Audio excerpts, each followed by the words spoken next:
আসসালামু আলাইকুম। সবাই কেমন আছো? আশা করি তোমরা সকলে অনেক বেশি ভালো আছো। আজকে তোমাদের জন্য নিয়ে আসলাম তালের বড়ার একদম সম্পূর্ণ রেসিপিটা তোমাদেরকে দেখাবো। দেখো এখানে কিন্তু ভালো করে চটকে নেওয়া তালটা নিয়ে নিয়েছি, তার সঙ্গে দিয়ে দিচ্ছি এক এক করে আটা। আটা যতটুকু আমার প্রয়োজন ততটুকু নিয়েই আমি তালের বড়াটা বানাবো। আপনারা অনেকে শুধুমাত্র চালের গুঁড়ো দিয়ে বানাতে পারেন, তবে সেটা পরবর্তীতে অনেক বেশি হার্ড হয়ে যায় এবং সেটা খেতে অনেক কষ্ট হয়, যাদের চাবাতে কষ্ট হয় তাদের। আর আমি দেখো এখানে কিন্তু আটা দিয়ে দিয়েছি, তার সঙ্গে দিয়ে দিয়েছিলাম অল্প কিছু পাটায় পিষে নেওয়া চালের গুঁড়ো। ওটা আতপ চালের গুঁড়ো ছিল। এটা যদি দেওয়া হয় তাহলে তালের বড়ার বাইরের অংশটা অনেকটা মুচমুচে হয় এবং ভিতরের অংশটা নরম হয়। সাথে দিয়ে দিয়েছি চিনি এবং হালকা করে একটু লবণ। লবণের পরিমাণটা বেশি দেওয়া যাবে না। আর সাথে দিয়ে দিব কিন্তু গুঁড়ো দুধ। এখানে কিছুটা গুঁড়ো দুধ দিয়ে দিলাম। এভাবে সম্পূর্ণ রেসিপিটি তৈরি করতেছি, তোমরা সবাই মনোযোগ দিয়ে দেখবা। আর সবথেকে গুরুত্বপূর্ণ উপাদান তালের বড়া, সেটা হচ্ছে নারকেল কোরানো। আমি অনেককেই দেখেছি যারা নারকেল না দিয়েই তালের বড়া বানিয়ে ফেলে। আপনার যদি রুচিত হয় এবং খেতে পারেন তাহলে কোনো অসুবিধা নেই, নারকেল স্কিপ করলেও পারেন, কারণ নারকেল অনেকের পেটেই সহ্য হয় না।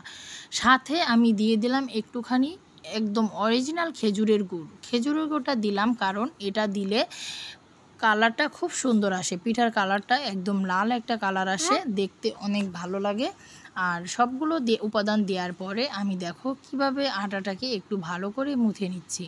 এর সঙ্গে আরেকটু আটা যোগ করে দিলাম, যেহেতু একটু নরম হয়ে গেছিলো তাই। এইভাবে কিন্তু আমি ব্যাটারটা বানাতে গেলে আমি একটু পানি অ্যাড করিনি, এখানে টোটালি পানি ছাড়াই। তালটার মধ্যেও কিন্তু কোনো পরিমাণ কোনো পানি ছিল না। এবার সুন্দর করে এইভাবে ব্যাটারটা তৈরি করে নিলাম। দেখো এরপরে চলে আসবে ভাজাভাজির পালা। তো এই ভিডিওটি একটু ধৈর্য ধরে দেখবা। এভাবে যদি তোমরা তালের বড়া তৈরি করো তাহলে কিন্তু অবশ্যই তোমাদের তালের বড়াটা মজার হবে এবং দেখতেও অনেক বেশি সুন্দর হবে।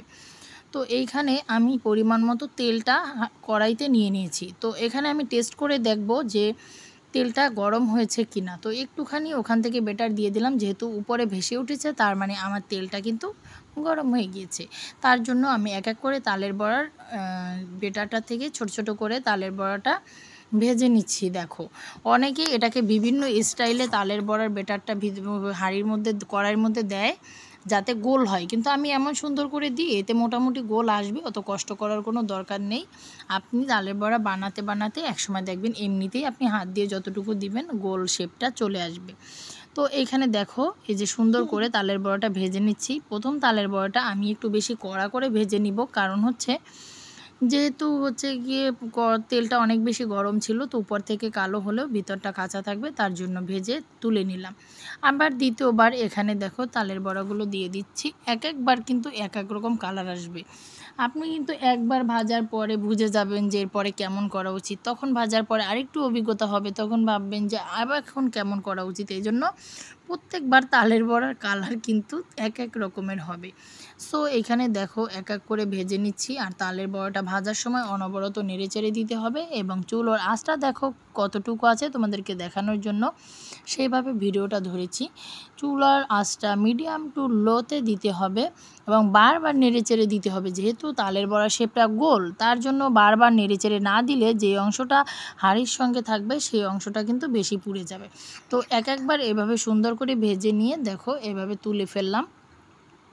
এভাবে যদি তোমরা তালের বড়া বানাও তাহলে অবশ্যই তোমাদের তালের বড়া মজা হবে, আমি 100% গ্যারান্টি দিচ্ছি। সম্পূর্ণ রেসিপিটা আমার মতো করে ফলো করবা, তাহলে তালের বড়া অনেক বেশি মজার হবে।